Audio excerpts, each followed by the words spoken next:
സംഭവം നമ്മൾ ചെയ്യാൻ പോകുന്നത് കേരള ചിക്കനാണ്.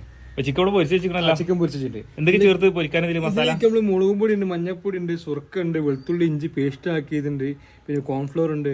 എല്ലാം കൂടി മിക്സ് ചെയ്തിട്ട് സാധാരണ നമ്മൾ ചിക്കൻ പൊരിക്കുന്ന പോലെ തന്നെ അങ്ങനെ പൊരിച്ചു വെച്ചു. പക്ഷെ ഇത് ചിക്കൻ ബ്രോയിലർ അല്ലേ? സാധാരണ കേരള ചിക്കൻ എന്ന് പറഞ്ഞു കഴിഞ്ഞിട്ടുണ്ടെങ്കിൽ അതൊരു ചെറിയ കോഴിയല്ല, നമ്മള് സ്പ്രിംഗ് ചിക്കൻ എന്നൊക്കെ പറഞ്ഞിട്ടല്ലോ ബീക്കല്. നമ്മൾ ചെയ്യാൻ പോകുന്നത് ബ്രോയിലർ വെച്ചിട്ടല്ലേ? നോക്കിയാലോ നമുക്ക്. വെളിച്ചെണ്ണ, ക്രഷ്ഡ് ചില്ലി, സോയാ സോസ്,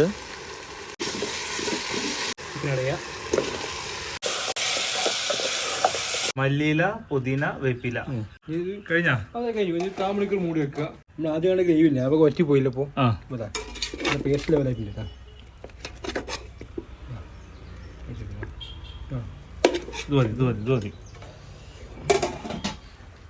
നമുക്കൊന്ന് കഴിച്ചു നോക്കാം കേരള ചിക്കന് എങ്ങനെയുണ്ടെന്നുള്ളത്. നമ്മുടെ സുഹൃത്ത് സുഹേലിന്റെ കൂടെ നമ്മളൊക്കെ തിരുവനന്തപുരം സൈഡിലേക്ക് പോയ സമയത്ത് അവിടുന്ന് കഴിച്ചിട്ടുണ്ടായിരുന്നു കേരള ചിക്കൻ. അത് ചെറിയൊരു പിടിക്കോഴി, അധികം വലുപ്പമില്ലാത്ത ചെറിയ കോഴി, സ്പ്രിംഗ് ചിക്കനാണ്, അങ്ങനത്തെ രീതിയിലുണ്ടായിരുന്നു. പക്ഷെ ഇത് നമ്മൾ ബ്രോയിലറിൽ ചെയ്തിട്ടുള്ള ഒരു ഐറ്റാണ്. സംഭവം കൊള്ളാം, നൈസായിട്ടുണ്ട്. സാധാരണ നമ്മൾ ചിക്കൻ പൊരിച്ചത് മാത്രം കഴിക്കുന്നതിൽ ഈ ഒരു സംഭവം കൂടി ആഡ് ചെയ്തിട്ട് ഒരു വെറൈറ്റി ആയിട്ടുള്ള ഒരു ഐറ്റം തന്നെ.